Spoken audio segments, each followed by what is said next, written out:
കഴിഞ്ഞ 3 മാസമായിട്ട് നമ്മുടെ ക്ലാസ്സിൽ ഞാൻ നടത്തുന്ന ഒരു സർവേയുടെ റിപ്പോർട്ടാണത്. And the facts interesting. നമ്മുടെ ബേസിക് നീഡായ ഫുഡിനേക്കാളും 3 ഇരട്ടിയാണ് ആൾക്കാർ കോസ്മെറ്റിക്സിന് വേണ്ടി ചിലവാക്കുന്നത്. Shampoos, perfumes, creams, blah blah and the list goes on. ഇപ്പോൾ ആൻ്റെ കേസിന് എടുത്ത് നോക്കൂ. ആൻ്റെ mess bill is around 1700. Cosmetic bill is 5700. അതെയാ? These figures tell something. ഈ ഡിമാൻഡ് ഒരു ഇൻസെക്യൂരിറ്റിയുടെ പ്രോഡക്റ്റാണ്. നമുക്ക് നമ്മളായി തന്നെ ഇരിക്കാനുള്ള ഭയത്തിൻ്റെ. എനിക്ക് ആരും പേടിയൊന്നുമില്ല. Don't take it personally and this is business. സൊസൈറ്റിയുടെ ഈ ഇൻസെക്യൂരിറ്റി ആയിരിക്കണം നമ്മുടെ കമ്പനിയുടെ പ്രോഫിറ്റ്. കമ്പനിയാ? കമ്പനി ഒരു സമ്പൂർണ്ണ ആയുർവേദിക് ക്ലിനിക്. അയ്യേ, മരുന്ന് ഷോപ്പാ? ആയുർവേദമാണ് നമ്മുടെ പാസ്റ്റ്, അത് തന്നെയായിരിക്കണം നമ്മുടെ ഫ്യൂച്ചറും. ആയുർവേദം കൊണ്ട് പൊതിഞ്ഞാൽ നമുക്ക് എന്ത് മിക്കാം. It's trustworthy. പിന്നെ ആയുർവേദത്തിന് സൈഡ് എഫക്ട്സ് ഇല്ല. നമുക്ക് എന്ത് പരീക്ഷിക്കാല്ലേ? കറക്റ്റ്. നമ്മളിത് ചെയ്തില്ലെങ്കിൽ ഏതെങ്കിലും ഒരു മൾട്ടിനാഷണൽ കമ്പനി വന്നിത് ചെയ്യും. പക്ഷേ ഈ ബിസിനസ്സിന് വേണ്ട ഒരു അത്യാവശ്യ കാര്യം നമ്മുടെ കയ്യിലില്ല. എന്താ അത്? ഇൻവെസ്റ്റ്മെന്റ് ആണോ? പാരമ്പര്യം. പക്ഷേ അത് നമുക്കുണ്ടാക്കാം.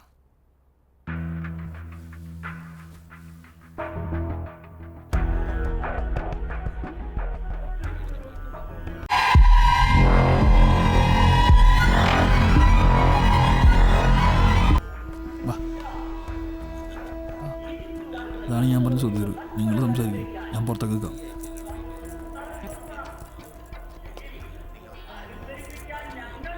അങ്ങനെ സുധീർ ബാബുവായി ഞങ്ങളുടെ പാരമ്പര്യം. And that's how it started.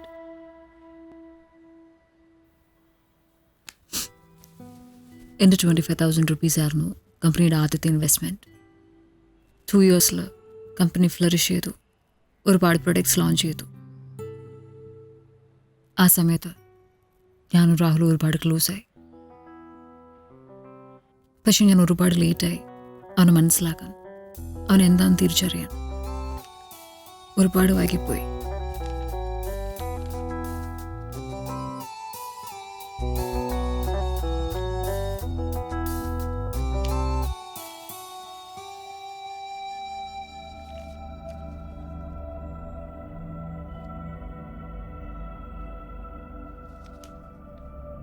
Rahul,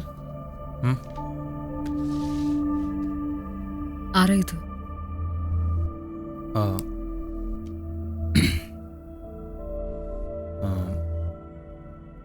ഞാൻ പറയണ്ടായിരുന്നു. I'm sorry. We are engaged. Soumya Padmashri Moosa സാറിൻ്റെ മകളാണ്. We need expand. കേരളത്തിൽ ഇങ്ങനെ അടയിരുന്നിട്ട് കാര്യമില്ലല്ലോ. മൂസത് സാറിന് ബാക്കപ്പ് ഉണ്ടെങ്കിൽ നമ്മളെ പിന്നെ പിടിച്ചാൽ കിട്ടൂല. Rahul,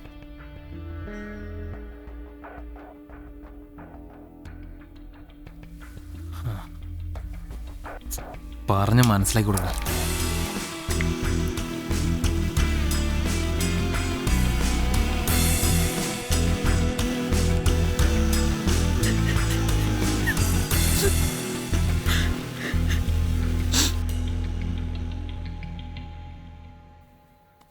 I M sorry ലൂക്കാച്ച.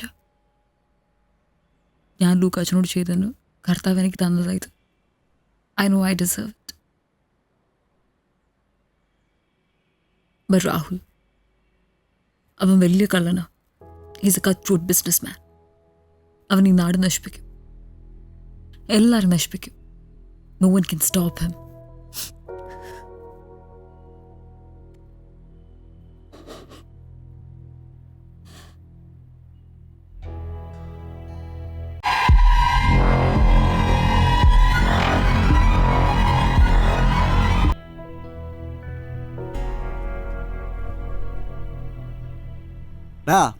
അവള് ചെയ്തതിന് അവക്ക് കിട്ടി. നീ നീതി കയറി ഇടപെടാൻ വേണം. എടാ, നമ്മൾ അതുപോലാണോ? അങ്ങനെ കാണിച്ചാൽ നമ്മൾ അവളും തമ്മിൽ എന്താ വ്യത്യാസം? ഒന്ന് പോടാപ്പാ. അവള് തന്നെ ഇപ്പോഴും പറ്റിച്ചോണ്ടിരിക്കുകയാണ്. പട്ടിത്തെണ്ടിച്ചട്ട ഗ്രഹണി കുഞ്ഞ്. അതല്ലടാ, രാഹുൽ വൈദ്യർ. അവനിട്ടൊരു പണി കൊടുക്കണം. അതിന് നമ്മളെന്ത് ചെയ്യും? നിനക്ക് ഞാൻ ആരാണെന്നറിയോ? എടാ, ഞാനിപ്പോൾ കൊച്ചിയുടെ അച്ഛനാടാ, അച്ഛൻ.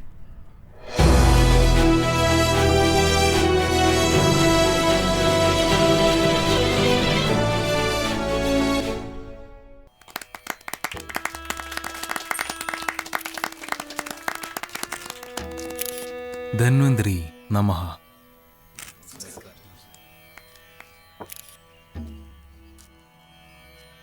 നിങ്ങൾക്ക് ഇഷ്ടപ്പെടാത്തൊരു കാര്യം ഞാൻ പറയട്ടെ.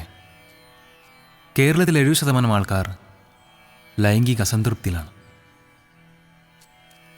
ഇത് സത്യമാണ്. പക്ഷേ എൻ്റെ മുത്തശ്ശൻ ബ്രഹ്മർഷി പത്മനാഭ വൈദ്യരുടെ വൈദ്യതപസ് നിരാശരായ ജനതയ്ക്ക് മുമ്പിൽ പ്രതീക്ഷയായി ഉദിക്കുകയാണ്. വൈദ്യേസ് ക്ലിനിക് അവതരിപ്പിക്കുന്നു അസ്ലി പവർ. ജീവിതം ഉദ്ധരിക്കൂ. ബ്രഹ്മർഷി പത്മനാഭ വൈദ്യരുടെ വൈദ്യ തപസ് വീണ്ടും കേരള ജനതയുടെ രക്ഷയ്ക്ക്. അത്യുഷ്ണത്തിൽ മാത്രം വളരുന്ന അസ്ലി എന്ന ഔഷധച്ചെടിയുടെ വേര്, മുരിങ്ങ, ഈന്തപ്പനയുടെ കൂമ്പ് എന്നിവ.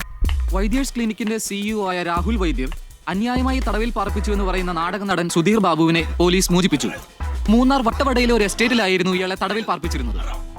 എന്റെ പൊന്നേ, ഞാനൊരു പാവം നാടകക്കാരനാണ്. ചെറിയൊരു പരിസരത്തിൽ അഭിനയിക്കാനാണെന്നും പറഞ്ഞ് 2-2.5 വർഷമായി ഞാൻ എന്റെ പെണ്ണും പിള്ളേയും പിള്ളേരെയും കണ്ടിട്ട് കൂട്ടിയിട്ടിരിക്കുമല്ലയോ. ഒന്ന് പറമ്പിൽ മുള്ളിയിട്ട് കാണാത്രേന്നറിയാവോ. വൈദ്യർ ക്ലിനിക്കിലെ അംഗമായിരുന്ന ആൻമേരിയുടെ വെളിപ്പെടുത്തലുകളാണ് കേരള ജനതയെ ഞെട്ടിക്കുന്ന രഹസ്യങ്ങൾ പുറത്തു കൊണ്ടുവന്നത്. അതിന്റെ വിളവ് കിട്ടി പണിതല്ലാടാ. വൈദ്യേഴ്സ് ക്ലിനിക്കിനെ കുറിച്ചും രാഹുൽ വൈദ്യരെ കുറിച്ചും പോലീസ് കൂടുതൽ അന്വേഷിക്കുന്നതായിരിക്കും. സംസ്ഥാനത്ത് ആയുർവേദത്തിന്റെ മറവിൽ വർദ്ധിച്ചു വരുന്ന ഇത്തരം തട്ടിപ്പുകളെ ഇല്ലാതാക്കാനും സ്ഥാപനങ്ങളുടെ ഗുണനിലവാരം ഉറപ്പുവരുത്താനും വേണ്ടി ഒരു സ്പെഷ്യൽ സ്ക്വാഡിന് രൂപം നൽകാൻ ആരോഗ്യമന്ത്രി വക്കീലേ, ഉത്തരവിട്ടു. ഇടവേളയ്ക്ക് ശേഷം കൂടുതൽ എന്താ വാർത്തകളുമായി ന്യൂസ് അവർ. തൽക്കാലം മുങ്ങിക്കോ, ബാക്കി നമുക്ക് നോക്കാം.